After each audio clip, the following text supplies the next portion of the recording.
अस्सलाम वालेकुम। आज की वीडियो में आप लोग के साथ कुछ ऐसे बेड न्यूज़ शेयर करूंगा जो 2024 में जितने भी स्टूडेंट आए या जितने भी स्टूडेंट आ रहे तो उसके लिए बहुत ज़्यादा बड़ा मसला बन गए। यहाँ पे जितने भी लोगों ने वर्चुअल बैंक स्टेटमेंट बनाए थे 6 महीने बाद उन लोग का वीज़ा जो है ना रिजेक्ट हो गया, रिवोक हो गया। उसको 10 डेज़ का टाइम दिया जाता है कि घर वापस चले जाए, नहीं तो आपको हम डिपोर्ट कर देंगे।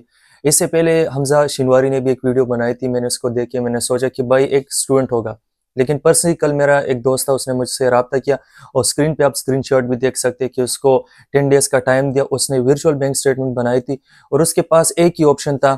और मैं आप लोग को बताऊंगा कि आप लोग के पास कितने ऑप्शन होंगे।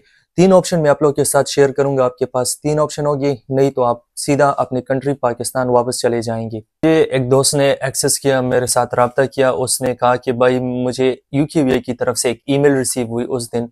तो उस ईमेल में शॉर्टली लिखा था कि आपने फॉल्स रिप्रेजेंटेशन किए और आपका जो वीज़ा है वो हमने रिवोक कर दिया। स्टूडेंट जो वीज़ा है उसने यूके में 6 मंथ गुजारे थे, यहाँ पे वो स्टूडेंट था, बिल्कुल सही तरह यूनिवर्सिटी भी जा रहा था, फीस भी पे कर रहा था, एक लीगल स्टूडेंट था।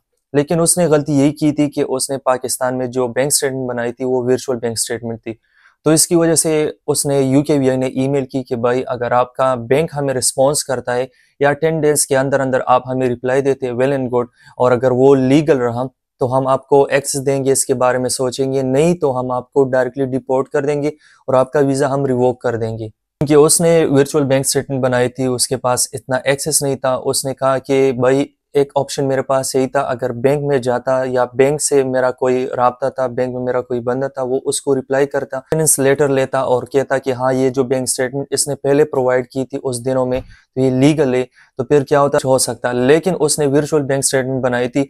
और यूकेवीआई जब आप ई वीज़ा के लिए स्पेशली अप्लाई करते, उसने कहा कि ये मसला कब पेश आया, जब उसने ई वीज़ा के लिए अप्लाई किया। जब ई वीज़ा के लिए उसने अप्लाई किया तो उस टाइम उसको ये ईमेल कुछ दिनों के अंदर अंदर रिसीव हो गई, क्योंकि जब आप ई वीज़ा के लिए अप्लाई करते हैं तो यूकेवीआई आपका फाइल ओपन करता है और आजकल जितने न्यू स्टूडेंट आ रहे हैं उसका जो बैंक स्टेटमेंट है उसको वेरीफाई करते।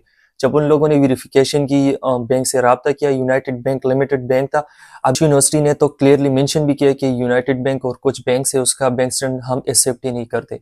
तो उसने कहा मैं हर जगह पे गया, मैंने रब्ता किया कि इसका कोई लीगल पॉसिबल वे होगा, मैं अपना जो वीज़ा है उसको रिकवर कर दूं। उसने सोलिसिटर से रब्ता किया, यहाँ पे बहुत सारी जगहों पे गया, लेकिन उसको एक ही ऑप्शन नहीं मिल रही थी। तो जितने भी न्यू स्टूडेंट आ रहे हैं उसको मैं एक ही चीज़ रिकमेंड करता हूँ, अगर आप भी यूके आना चाहते हो या आ रहे हो तो अभी वो वाला सिस्टम नहीं है कि आप वहां से फेक बैंक स्टेटमेंट बना के आपका वीज़ा लग जाएगा, यहाँ पे आके कुछ भी मसला नहीं होगा। अभी सूरत हाल ये है कि आप जब यूके पहुंच भी जाते हैं, आपका स्टडी खत्म भी हो जाता है, फिर भी अगर वो लोग चाहे आपका फाइल ओपन करके आपका वेरिफिकेशन करते और वो वेरीफाई नहीं होता तो सीधा आप लोग को भी ये ईमेल आना स्टार्ट हो जाएगी या ईमेल रिसीव हो जाएगी। तो ये बहुत ज़्यादा टफ टाइम है उन लोगों के लिए जिन लोगों ने फेक बैंक स्टेटमेंट बनाई थी, वर्चुअल बैंक स्टेटमेंट। और ये वर्चुअल बैंक स्टेटमेंट की वो कैटेगरी है जो लोग अपने लैपटॉप पे, या हमारे पास एक ऐसा माफिया पाकिस्तान में मौजूद है जो आपके लिए बैंक स्टेटमेंट बनाते हैं, कुछ नेचर ही नहीं है भाई, ना तो बैंक है, कुछ भी नहीं, ना तो किसी के साथ रब्ता है, ना मैनेजर को पता है, सीधा आपका बैंक स्टेटमेंट एडिट करता है, बस कोई टेक्निक वगैरह सीखिए और फिर वो आपको प्रोवाइड कर देते हैं। लेकिन यूकेवीआई अगर उस टाइम चेक भी नहीं करते हो, आपका वीज़ा लग जाता है, तो 6 महीने बाद, 1 साल भी इस तरह का मसला आप लोग के पास भी आ जाता है। तो क्या रिकमेंड करते हो भाई, यही कि लिक्विड रखे, अपना किसी से उधार ले, किसी इन्वेस्टर को ढूंढ ले, और जब आपका मेच्योर हो जाता है तो उस टाइम क्या करने। पर्सनली मैंने भी एक प्रोसेस अप्लाई किया था। मेरा जो बैंक मैनेजर था, मैं उसके पास गया, मैंने कहा भाई मेरा बैंक स्टेटमेंट यहाँ पे मौजूद है, लेकिन अपनी सेफ्टी के लिए मैं अपनी पर्सनल ईमेल से आपको ईमेल करता हूँ, बैंक स्टेटमेंट अटैच करता हूँ, उसको वेरीफाई करने की कोशिश करता हूँ, कल को अगर मुझे मसला आता है तो मैं उसको जस्टिफाई कर सकता हूँ।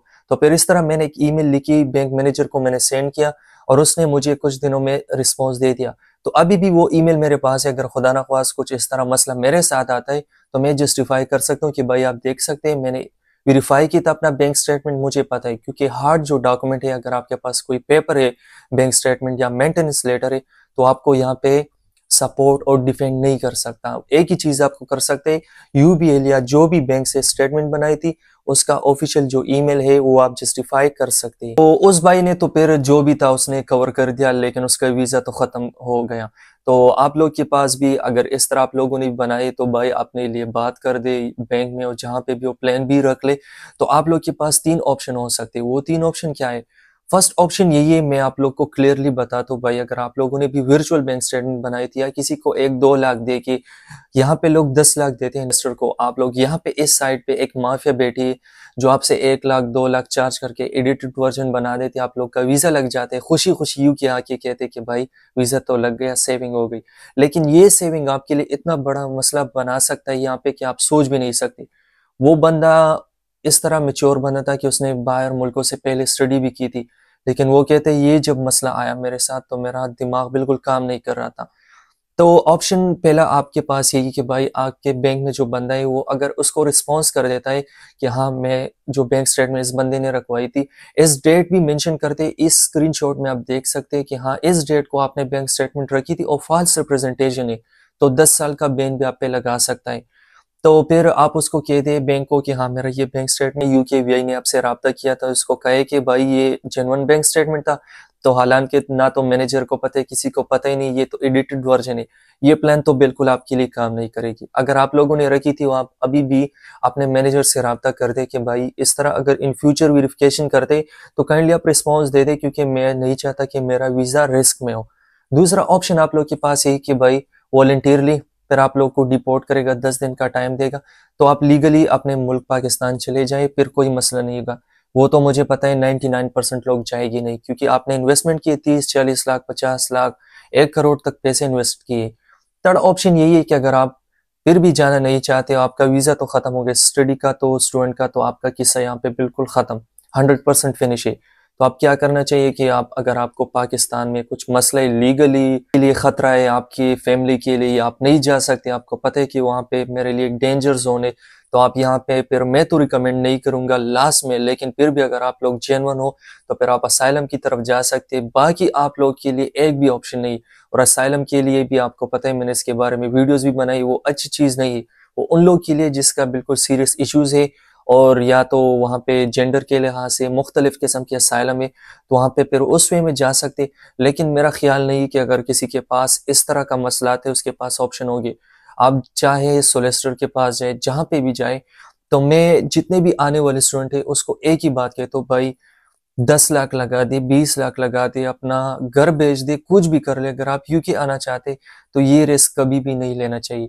कल को इतना बेइज्जती भी होगी, आपने पैसे भी जाए होगी, यहाँ पे 10 साल का बैन भी होगा आ रहा है, तो प्लीज काइंडली मेहरबानी करके भाई अपना जेन्युइन बैंक स्टेटमेंट बनाए, क्योंकि 100% जो लोग हैं इसमें 90% लोग का बैंक स्टेटमेंट का ही मसला आता है।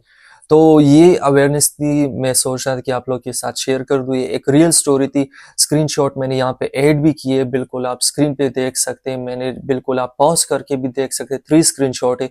तो फिर भी अगर आप लोग का कुछ मसला है तो इसमें मैं कुछ भी हेल्प नहीं कर सकता, क्लियरली मैं बता रहा हूँ।